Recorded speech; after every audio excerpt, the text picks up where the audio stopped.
Welcome to the Teacher Candidate Evaluation Training for Professional Education Teacher Candidates. This training is specific to the evaluation rubric itself and is for teacher candidates, clinical teachers, and university supervisors. A few reasons why we've implemented this teacher candidate evaluation rubric include the formative assessment process truly being a best practice. Because students are using this tool throughout their program and they're receiving feedback from supervisors and clinical teachers, it truly supports the growth process of the teacher candidate from the beginning of their education experience through student teaching. It is also evidence-based. Throughout this process, teacher candidates are responsible for identifying and uploading evidence to support the level of proficiency that they are ranking themselves and that the university supervisors and clinical teachers are also ranking them. It is aligned with North Carolina teacher education evaluation process, so teachers in the field are following a very similar process with slightly different levels of proficiency, but the indicators and standards are the same. This allows our professional education teacher candidates to truly be better prepared and less shocked when they see the rigor of the evaluation process for professional educators. It also supports CAPE Standard 3 for our accreditation of candidate quality, recruitment, and selectivity, where we monitor the growth of our teacher candidates and the development of candidate quality. This entire teacher candidate evaluation process meets all of these elements and truly is the central piece of our program. Today we will discuss the teacher candidate evaluation rubric as it relates to TK20, midterms and finals, observations, artifacts, and submitting the evaluation rubric. When accessing this rubric, you'll access through TK20, which is our data information warehouse, and you will receive an email with a link from our TK20 unit administrator, and this will be what the login screen looks like for you when you go to access the rubric. Once you're logged in, you will choose the field experience application and identify the student that you will be completing this rubric for. This is from the perspective of the university supervisor, but will be very similar for clinical teachers, and teacher candidates will just see the form that they need to complete. They will not see a list of students. Once you get into TK20, you will see a list for the teacher candidate evaluation rubrics. You will see one as a university supervisor. You will see all of these for final, midterm, and observation 1 through 6. As a clinical teacher, you will see midterm and or final. And for teacher candidates, you will see midterm, final, and self-evaluation or self-assessments. Taking a look at the teacher candidate evaluation rubric final, that is for the university supervisor and clinical teacher to complete at the end of practicum as well as the end of student teaching. The teacher candidate evaluation rubric midterm is for the university supervisor and clinical teacher to complete in the middle of student teaching only. And the observation rubrics are used in practicum and student teaching by the university supervisor only. In practicum, university supervisors are expected to complete 2 and perhaps 3 observations, and in student teaching, anywhere from 4 to 6.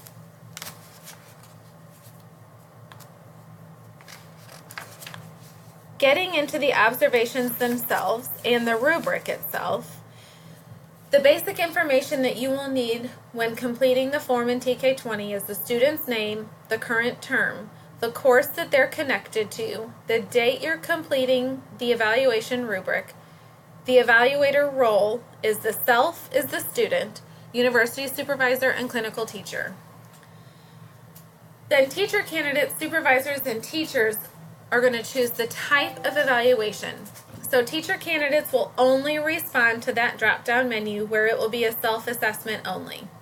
University supervisors drop-down menu will decide if it is a midterm, a final, or an observation. Clinical teachers of practicum and student teachers will select if it's a midterm or final. And clinical teachers of short field experiences will choose final only. Once you are into the tool itself and you've completed the basic information, you will begin to see the standards and indicators as seen here. The standard is the bold type statement at the top of the rubric, and the corresponding indicators and elements are below that. The ranking or the level of proficiency is listed above each of the levels of the elements, and they build on each other. So for example, the university supervisor will initially evaluate the student on meeting the emergent criteria.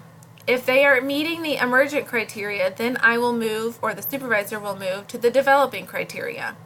If they are meeting both the emergent and developing, then the developing criteria will be chosen and 2 points given. If the teacher candidate is meeting the emergent, developing, and proficient criteria, then the proficient level will be chosen and 3 points given. If that standard or indicator or element is not observed, you will click the Not Demonstrated radial button, and you must put comments in the box so that we have clarification on it not being demonstrated. Perhaps it was not observable, it wasn't relevant, but we need that feedback to know. You will also notice that some of the standards and indicators have a red check mark. The red check mark means that it's a standard or indicator or element that is observable. That means that in the form itself, there are some of the elements and indicators that are not observable. They're not things that supervisors are going to see when we go and observe in a classroom, but some of them are, and those are noted with the red check marks. And when we go in to observe, we need to make sure that we're noting those items. This tool has been provided to you as a support when you're observing in the classroom. So each of the proficiency standards listed in the left side of the table are directly connected to the standards and indicators with the red check marks seen here. So for example, this is standard 2A, and if we look where the orange arrow is pointing, the red check mark is, the goal is to be proficient. So the proficient element is maintains a positive and nurturing learning environment. Of course, we're building from emergent up, but to be proficient means that you have done that and you're maintaining a positive and nurturing learning environment. If you look at our proficiency look for tool, again at 2A, it says maintains a positive and nurturing learning environment. So anything in your rubric that has a red check mark that is observable is on this proficiency look for. And this is a tool for you to use as you are observing so that you're not having to scroll through an entire rubric of 40 indicators, and you can really just focus on what is observable when you are in with your teacher candidates. The artifacts that the teacher candidates are responsible for uploading are located at the end of each standard. Teacher candidates are expected to upload multiple indicators to demonstrate that they have met that level of proficiency that has been determined by them, the clinical teacher, and the university supervisor. The teacher candidate is the only one responsible for uploading. The university supervisor will review or support the process in practicum and student teaching to ensure that teacher candidates are including appropriate evidences for the standards and indicators. Upon the final evaluation in student teaching, the supervisor, clinical teacher, and teacher candidate will all sit down to make sure that the final uploaded artifacts are truly strong evidences to support that student, that teacher candidate, being scored at the level of proficiency that they are. Submitting the form. At the end of the form in TK20, it will be adding up automatically your total score. It will give you the total mean, and the grade is more relevant in student teaching. That's not necessarily relevant as an observation, because an observation is a formative assessment process. If you feel as a supervisor that you would give a grade, you are welcome to put something there that will not be directly connected to the teacher candidate grade book or grade for student teaching until the end of the term. Once the form is completed, the supervisor or the teacher candidate or the clinical teacher will click complete at the bottom of the screen, indicated here with the orange arrow. And then in order to submit and send the form through to the Director of Teacher Education, Assessment Coordinator, and TK20 Unit Administrator, you will need to be sure that you click the Submit button. If there are any questions that you have about the teacher candidate evaluation rubric or the evaluation cycle, please do not hesitate to call or send an email. Now let's take a moment to go into TK20 and show you what this form will look like other than just your screenshots.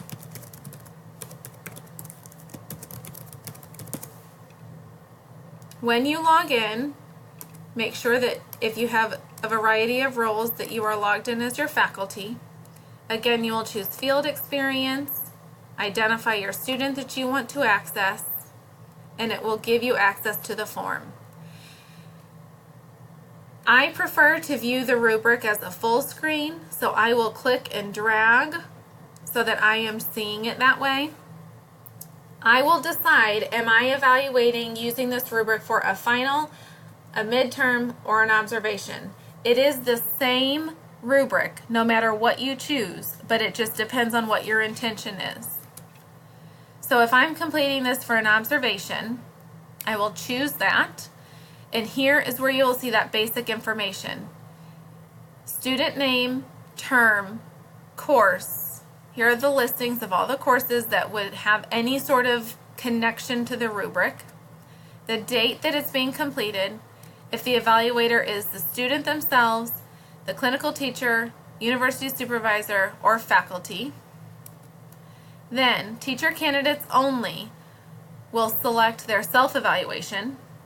University supervisors only will choose if this is a midterm, final, or observation.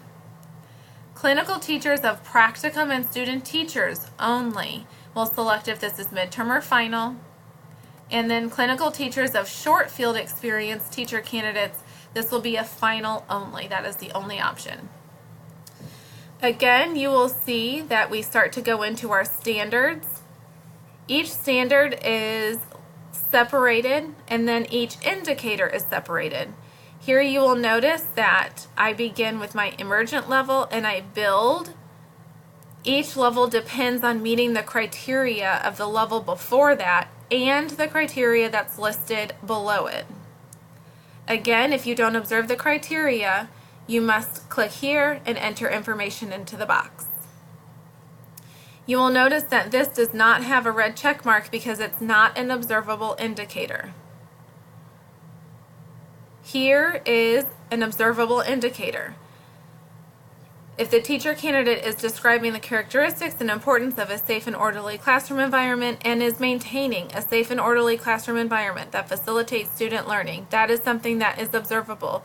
So the university supervisor will indicate in the observation rubric what their level was.